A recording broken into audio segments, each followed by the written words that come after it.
Welcome to the Frontenac debate. The debate, of course, already started with these guests. Sudan is in the midst of change, but is it the change that people want? There's been a mass mobilisation this Thursday. It's been announced as a million-strong march. It's converging on Khartoum, of course, to express concerns about the transition of power. Omar al-Bashir was forced out of power by the army on April the 11th. That's the same Omar al-Bashir who ruled Sudan for over 30 years, the same man who's still wanted by the International Criminal Court on war crimes in the Darfur conflict. His downfall followed weeks of protests that began as complaints over the cost of living. It ended with a regime change forced from the streets. The problem now for the streets is that the power isn't theirs. The army, in the shape of a military council, holds sway. The people on the streets fear the old system of al-Bashir is perhaps just replacing itself with something kind of similar. Well, our guest to discuss the future of Sudan, and believe me, it means a lot to these people because it's their country.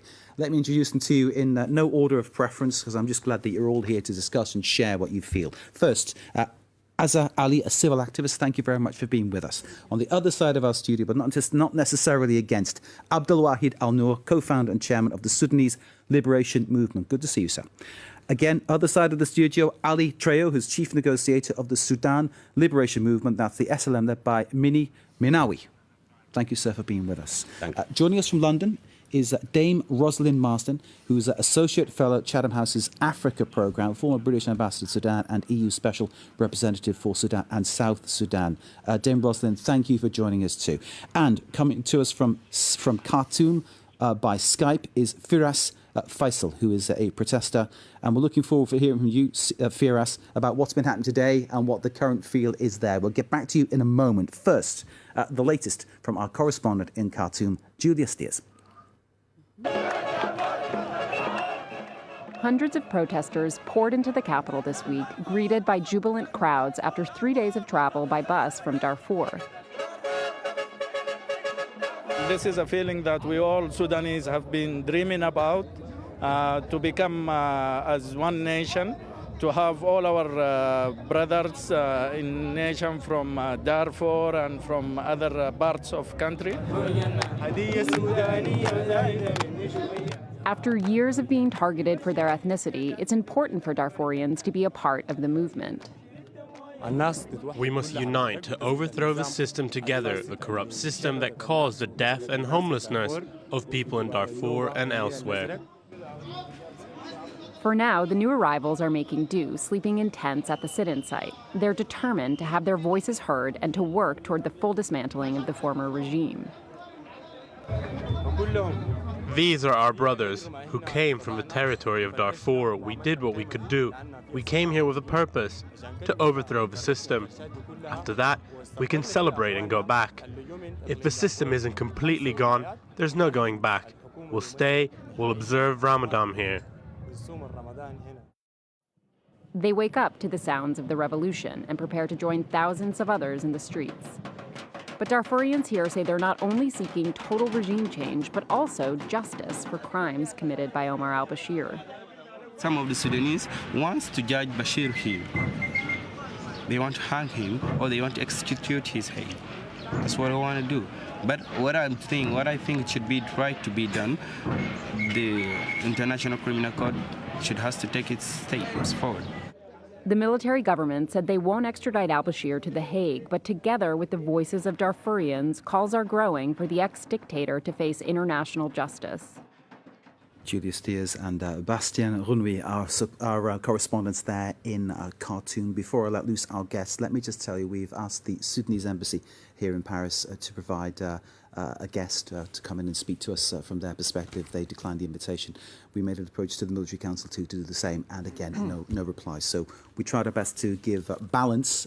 We've got a real panel here of people who want the change from the civilian aspect. So that's the angle we're going to discuss and try and be as balanced as we possibly can. And thank you all for coming in. Let's start first with Firas Faisal, who's joining us by Skype from Khartoum. Firas, I hope you can hear us. Tell us what's been happening. Tell us what you've been seeing. Tell us what the mood is where you are. Well, since the Military Transitional Council has made their announcement about trying to move the roadblocks and open the main roads and bridges to the center of Khartoum, people has been going out to the streets in rage. to express their rage against the manipulation of the Transitional Military Council, because we see no intentions in handing over the power to civilians after all of the effort that we've done in the past months to make a democratic transition.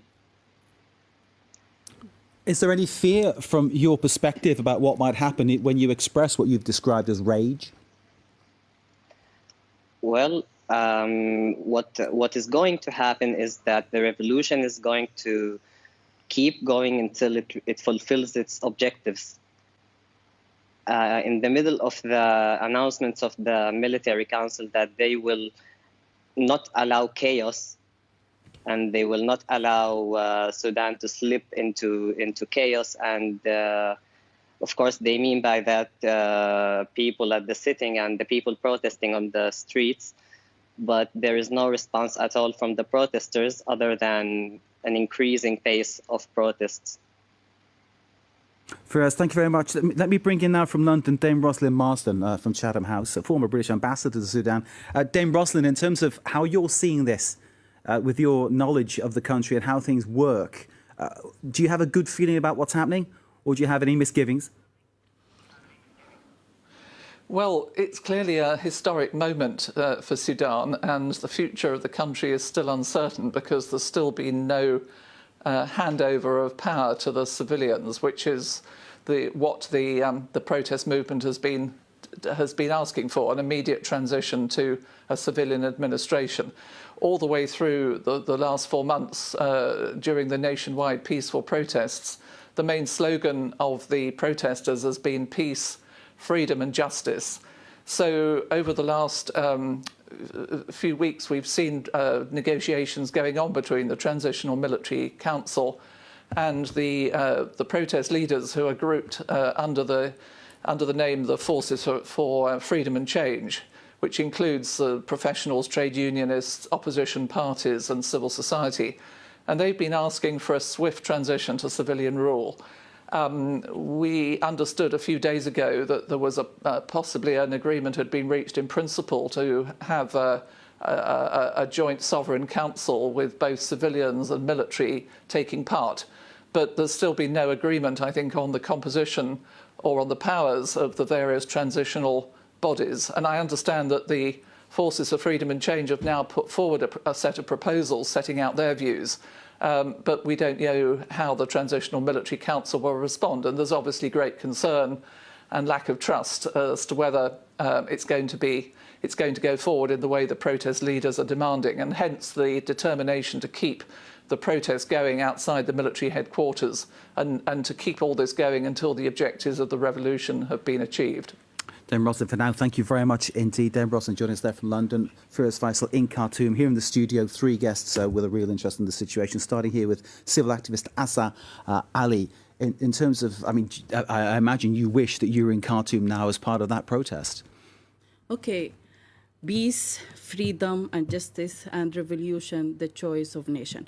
So the revolution will continue, and the struggling will enhance until the civilian government, not less. From the beginning, the revolution started with after declaration of freedom and change.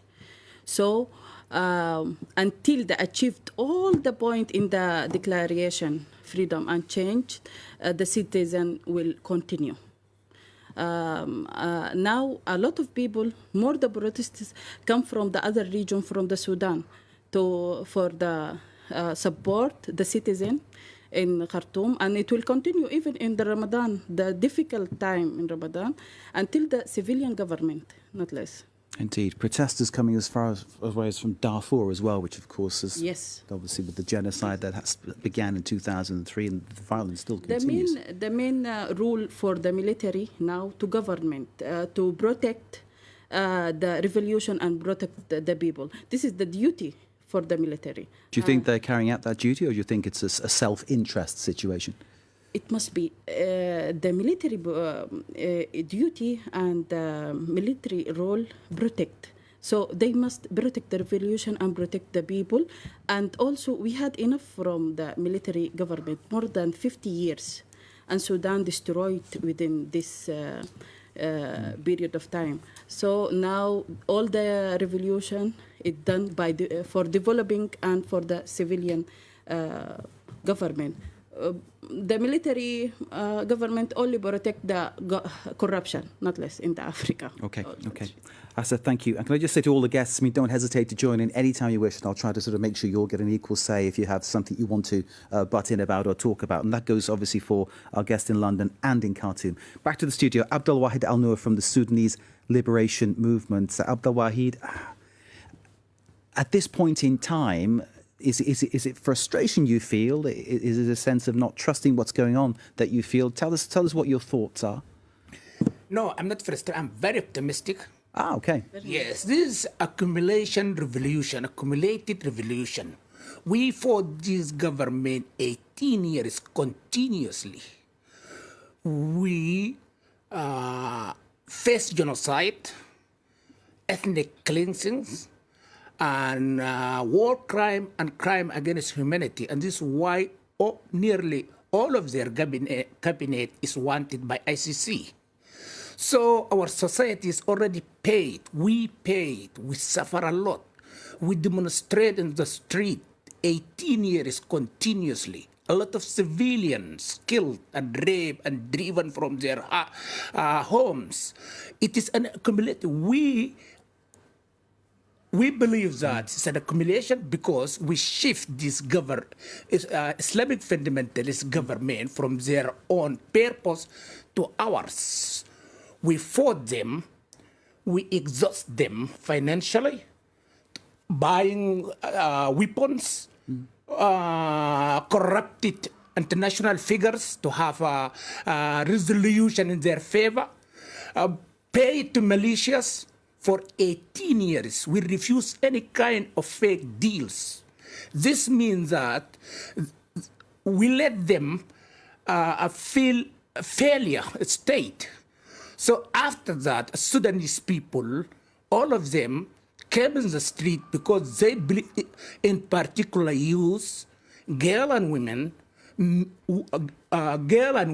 and boys, they reach in a point that there is no current to them or near future or long-term future except to change this regime. So they revolt, they went to the street without back. From now, this is the 5th month continuously. So this means that this is a revolution of generation. Good thing is that Mrs. Rosalind,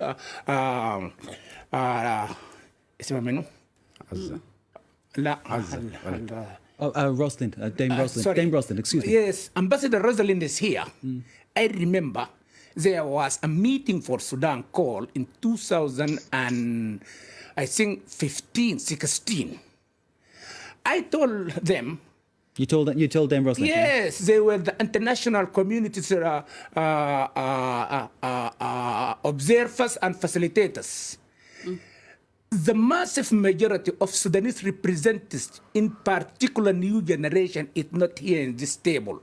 Exactly. They are a new generation revolt. They revolt against the government, against these elite political bodies, whom both of them, they are part of the problem, not part of the solution. So our SLM dimension is totally different because we did one significant thing. Since we came with an idea, education for liberation. We let youth to know their right, to know that they're citizens in this country. They have a right. They have right to change their country. They have a right to have a better life, better current and better future. So now they believe on it and they revolt and they came to the street and they have one demand. This regime must go. This system must go, not individual. The system itself must go forever. Because when the figurehead goes, the system remains, and that's the point, isn't it? Let's bring in your colleague. I don't describe his rivals. I think you're working for the same thing. But Ali Trayo is from the Sudan Liberation Movement. It is a different named organisation. In terms of what you're looking for, Ali, I mean, I imagine it's similar, but you must have a slightly different take on things. Shukran, Mr. Mark, for inviting me, and also I welcome my colleagues on the studio and also overseas. Thanks a lot. Ambassador Rosalind and a chap from Khartoum. Firas. Now, let me just contextualize my answer to your question. First of all, I agree that the whole process is an incremental process. It has not started in December or September 2013. We fought for almost decades, especially the armed movements. As Chairman Abdulwaḥid mentioned, that we pushed the regime to the extent that 75 to 80% of the budget was dedicated to security and war. Myself was, at certain point, I was a member of parliament in Sudan, so I know all these details. Therefore, December 9 or 13 was an explosion of the situation, of this kind of congested situation. April 11 was an implosion from within the regime itself. The NCB start collapsing, things fall apart. So the whole thing is a continuation of that long time. Now, to your question, it is very important that we need to I need to pause you. We need to make a commercial break, but you will get to pick up where you left off as soon as we come back, I promise. Thank you, sir. I'm sorry to stop you. Quick break, then more news, and of course we'll come back to this debate on Sudan. Stay with us.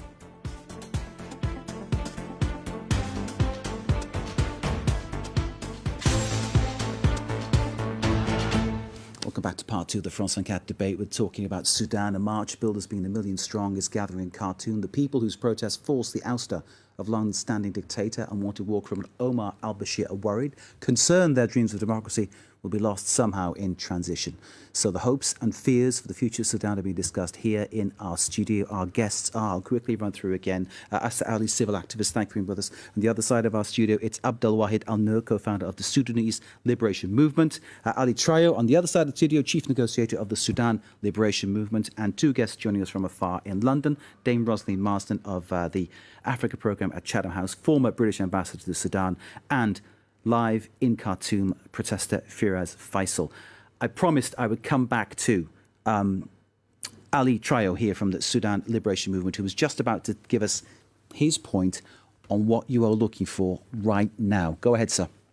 Yeah, so on more concrete and pragmatic level, where I am saying that this arrangement, exposure, every party or all the actors are trying to shape themselves and putting what is to be done, what next step for us as movements, whether from Darfur or you call it, or from two areas, Blue Nile, Nuba Mountain. We think that the peace is should be an integral process from this dynamics, so that we should rest in a democratic situation whereby we can overcome the negatives of October 1964 and April 1989. Okay. So my main point is that the concern for peace should be 85. Central. 85, sorry. So you're mentioning these dates, obviously 64, 1985. I mean, you can add 2003 for what happened in Darfur. I mean, it seems that basically you've lived through just trauma all the time. There's been trauma in the history of the nation completely. Definitely. What I'm saying is that we should break this cycle of a revolution, democratic regime, military coup, military coup d'etat. And how do you do that? The only way to overcome that is to establish first of all, every party has to recognize the concern of different groups, whether on regional basis or on ethnic basis or on party basis. So we need to have a citizen-based democratic system, reinforced by security arrangements that reforms its institutions, whether at the army, the police, the security, so that we configure all this together and pave a way for a democratic citizen-based state. democracy, but it has to be helped and reinforced and safeguarded by the authorities, by the forces, by the army, by the police. It needs to be safeguarded, not threatened. This is a very important point, if you allow me. Sure, go ahead. You know, we since independent, we don't have constitutional or organizational state. If we have this, Sudan military will not commit genocide against its own in Darfur, in Nuba Mountain, in Blue Nile, in South. So we want to establish, we want to found it a state of organizational. We want to create a constitutional organization. This military body in Sudan, since independent, is not present Sudanese, all Sudanese people. It is a racism organization. It has to be a national one. It has to have a belief that this country is belong to all, and they are an entity to protect their own civilian, not to kill them. Not to be a favor of the ruling government. They have to be a favor of the people of the country equally. We don't have, for example, economical institutions. We don't have banking system. We don't have education system. We are, you know, that a mosaic people of the country, well, Muslim, Christian, Arab, non-Arab, we don't have equal citizenship in our country. We have to know how to manage. You're lacking the basics to basically build a society that you want. Those yes, basics, this is why education, you ask very much important financial question. regulation. This revolution has to be a revolution to found a country of equal citizenship. Quick word from Azad, and I'm going to Firaz. For adapting today, there is the constitution represent for the military of the military council today from the force of the Declaration on Freedom and Change today. No, we are not a part of that. There is a constitution for this force today. The constitution it represent maybe I don't know the institution will reflect the majority of Sudanese people, but today there is new constitution. Let me bring in Firaz from Khartoum, who's listening and I'm sure keen to get involved in the conversation. Firaz Faisal, who is a protester, joining us live there from Khartoum. Firaz, I hope you can still hear us. I hope you've been following what's being said here. The idea of this civilian constitutional democracy, I take it that is exactly what you're looking for. It's exactly what we're looking for, and it should be protected by a national army. But the problem is that if we looked at the structure of the army right now, we will see that a part of the army now is the rapid support militias, or what has been formerly known as Janjaweed. We have that leader who has committed horrible atrocities in Darfur as the deputy man of the Transitional Military Council, which is something that the majority of the protesters are not happy about, because we cannot rely on such entities to protect our revolution or to fulfill the objectives of our revolution. As for the constitutional announcement that has been made by the forces of change and freedom, it gave their perspective on the structuring of the next state of Sudan, and we're still waiting for a response from the Transitional Military Council. But you will keep up the pressure. That's the basic line, isn't it, Faraz? You're going to go through Ramadan, as you said. There's no way you're going to sort of take your foot off the gas here. It's going to continue. Exactly. That's our only mean of pressuring the military to hand over the power. So that's what we're going to keep on doing, no matter what we are. We already gave lives. We have suffered. We have been arrested, tortured. we went through horrible things to make this transition, and we are not about to stop until we see a real transition. Firas, thank you. We've got Aisa Ali here in the studio, completely agreeing with everything you're saying. I'm going to bring in from London Dame Rosalind Marsden, the former British ambassador to Sudan and now Associate Fellow at Chatham House on the Africa programme there. Dame Rosalind, we've mentioned Darfur. Darfur, I've read, is about the size of Spain. And that is about 15% of the actual mass of Sudan. Sudan is a massive country, the biggest in Africa. And can you give us some idea of the potential that country has and potential that perhaps could be exploited in some way, and how maybe people's lives could be changed if this next transition goes the way that most people would like it to go? Well, first of all, I would very much agree with the points made by Abdulwaḥid, Al-Nur and Ali Trayo about the real centrality of achieving a comprehensive and just peace one of the top priorities of the transitional process. We saw in 1964 and 1985, at the time of the last uprisings, that our movement then was not part of the transition. And I think it's very important, and this is a point the armed movements are making, that this time they're very central to the process. In terms of what the potential is for Sudan, I think the protesters absolutely want to see a country, a civilian administration that is inclusive of the regions, inclusive of women and youth who've played such a prominent role on the streets in pressing and bringing about this revolution.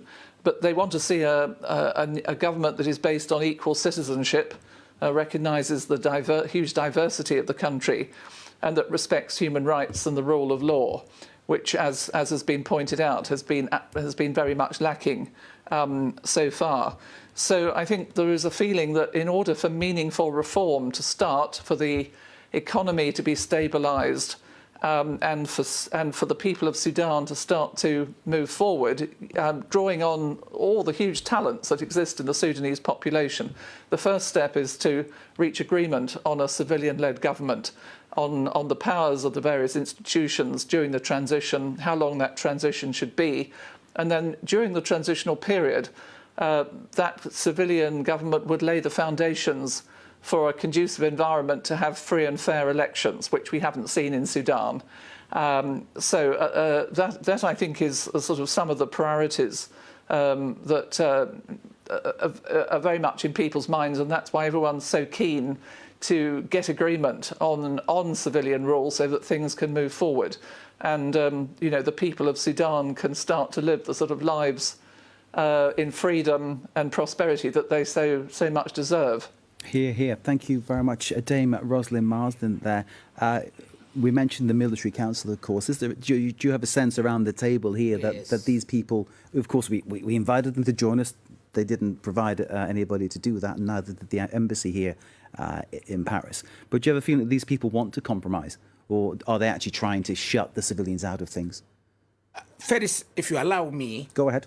I want to express my deep proudness when I saw that young man in Khartoum, that well-oriented people know what is their problem, what they need, and their belief. He said that no matter the cause, they want this military council to hand over the power to the civilian government.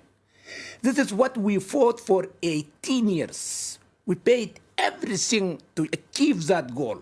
And now those young girls and boys, men and women in the street for that, I'm very proud. Our revolution has success.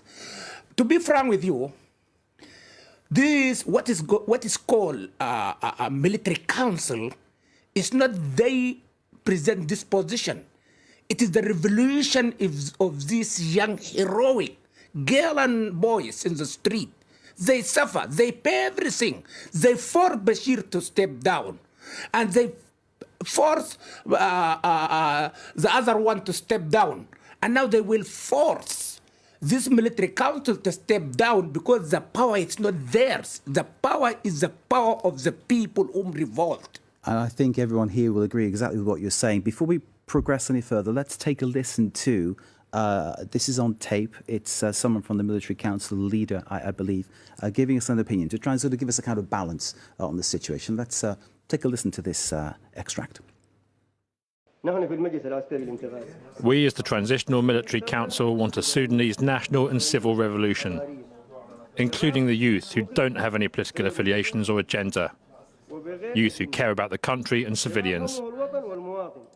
We must all play our part so we can reach a satisfactory and inclusive agreement for the Sudanese people. Mohammed Hamdan Daglo there from the Transitional Council. He's saying the right things, Asa, but do you believe him? Yes, we have big reservation, the Sudanese people, about this character, Hamiti. Now we are the revolution under the declaration of the freedom and change. So this will continue until the civilian government, not less. Military. There is no military step down. They say transition and I will give for the civilian. There is no experience like this. So the generation now, they choose the road of the civilian and peaceful until the end. The Hemiti, the military, until he must protect the revolution and the civilian until apply the civilian government. After that, there is many reservation against the character of Hamiti. Under the democracy and the justice regime, after that, everyone, they will be under the justice. And of course, the thing is that these people, the senior military, of course, were the senior military under Bashir. That's the problem, isn't it? For the before maybe the 2 months or 2 weeks like this, he helped the people, but now he really there is big question in front of him, and also he's like divided. Now he's not helping the revolution really. Firas Faisal in Khartoum, can I get your thoughts on that one? That the man we just heard speaking from the military council, Daglo, he's saying one thing, perhaps he means something else. Yes, they always do that. They say all the right things, but when you come to look at the reality and see what they're actually doing, you will find that they are not trying to make any progress in the situation. And what they're trying to do, from my perspective, is they're trying to fulfill foreign agendas from other from other countries in the region, and they're not exactly. And gain time, as I said. Gain time for us. Yes, they are trying to gain time to break the unity of the people during the time that they are buying, so that they can stay in power. They are very manipulative, and they are thirsty for power, and they do not want to leave their chairs. And I think they wait more support from the external interfere. Exactly. And this is the main issue and main problem. If you allow me, the dangers to this revolution is there is a generation don't believe on anything except they believe on themselves, they trust themselves, they liberate from the fear, they march and they destroy this regime. The first phase of the regime is fall down, but the machine of this regime is still there. They want to get this machine out. The problem is that these failure political bodies, replacing the faces, which they call themselves Declaration of Freedom and Change. This political body, unfortunately, exactly, they were the one who negotiated with this regime and make 46 an agreement giving legitimacy to this regime. And they want to make the business as usual. I am called upon them, please, let this use, let them alone. They know what they're doing. They're doing the job and the business excellent way. Exactly. They know how They to know finish how their to job. lead the Sudan. They for know the how to future. lead the Sudan, and I'm very sure they're going to lead the Sudan. Ali Trayo, please. Thank you very much. Just let me In a second, Firas, you're up next. Let me put this way, the way I see it. First of all, the military council is in a bad shape. Two, the military council did not make itself. It is being made by the old regime, as Abdulwaḥid referred and Ustaz as said. Three, it faces a number of challenges, a numerous challenges. But let us put this way, from pragmatic point of view, there could never be a vacuum of power. Somebody somehow has to be for the arrangements. Now they use the protesters and everybody is saying that power to the people immediately. Exactly. Yes, the power in the street, in the revolution. Yes, we are supporting that. We are supporting that.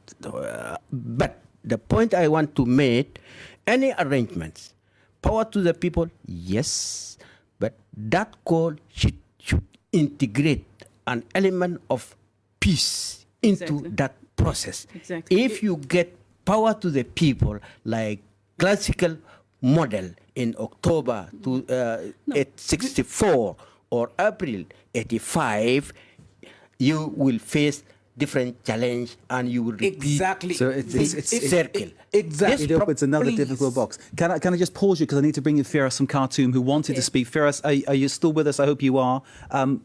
Over to you, sir. Firas in Khartoum. Yes, I'm here. What I wanted to say is that we need someone to lead the political process. So the declaration of freedom and change forces have been the main leader of, or the main organizer of the revolution since the breakout of the revolution, and so it's the only force that has the trust of the youth and the people in the street and the protesters. Exactly. And they are the only political power that has been able to actually get our voices heard and to say what we think. And so they have our trust. We do encourage them, and we will keep supporting them until we reach our goals. Okay. Firas, Let me add. Firas, thank you. Go ahead, please. Go ahead, Okay. Abdel. Go ahead. I respect a point of view of Firas, but I hope this other spokespeople will come. I'm in contact. We have youth organizations. I do believe The thing is, that everybody youth needs a leader, doesn't it? And a structure. That's the problem. Let me finish. These youth are not trust this organization at all, as I saw. This charter have been created when youth was in the street already. These charters, a lot of leaders of them, they even humiliate the demonstrator. They said this demonstration will never change. Club will never change. People are not trust them. We have organization. I have contact with hundreds of youth organizations. They don't trust them. I am very sure. Second, this is our problem in Sudan. For example, we are leaders of movement, as Trayo said. Our members, just members, if they came to the theater of action in Khartoum, and now that we are part of this movement, they will be killed. Since the start of this revolution, they accuse us, we are behind, we are agent of Israel, we are Mossad. 100 of our supporters, they are in jails, they're not released yet. So the problem in our country, some people hijack the position or the situation and the revolution, and they were not even with the revolution, they're against it. They were with the plan of soft landing, and they went fast, and they agree the election 2020. As I said, to be frank with you, it is a time for us to establish Sudan. all factors, all political bodies, all youth organization, all political organization has to sit in round table to found a country of organization. Without that, it's a business as usual. It's October, it is April, and it is a new failure. Okay, I can ask Mr. Abdulwahed. Very, very quickly, please. Very quickly. What about the transition government civilian? Okay, you agree with this? 100%. Okay, after this, the democratic and the void.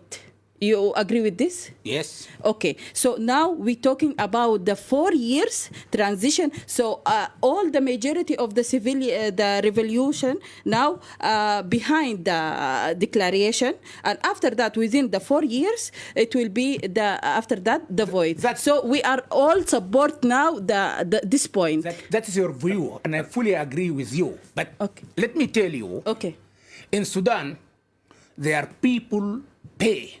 Exactly. For this revolution. Exactly. And there are people pay more or less than the others. Let me finish, please. Okay. The voice of those who pay genocide is not there. Okay. The voice of those who are in periphery of the country is not there. The voice of those, I don't mean in the street, I mean in the bodies of these. Second, people are running after power. Why you recognize the military council while the street is not recognizing it? The street saying that this military council should hand the power. So do you think, do you think the millions of people, the million people that you're expecting at this march, their voice will be heard tonight? Do you expect that to happen? Very much. Can I expect that? Go ahead, final word. Well, we need to read the situation in a very pragmatic way. It is very sweeping statement to say that the change forces for change and freedom does not represent. I don't think so. I beg to disagree because it is an umbrella that includes almost 90% of the opposition. Let's do that. Maybe we differ the behavior, how it behaves. Maybe we differ the way it behaves. I myself, I have my reservations. My organization has its reservation on the behavior of that. This is one. Two, what I'm trying to emphasize.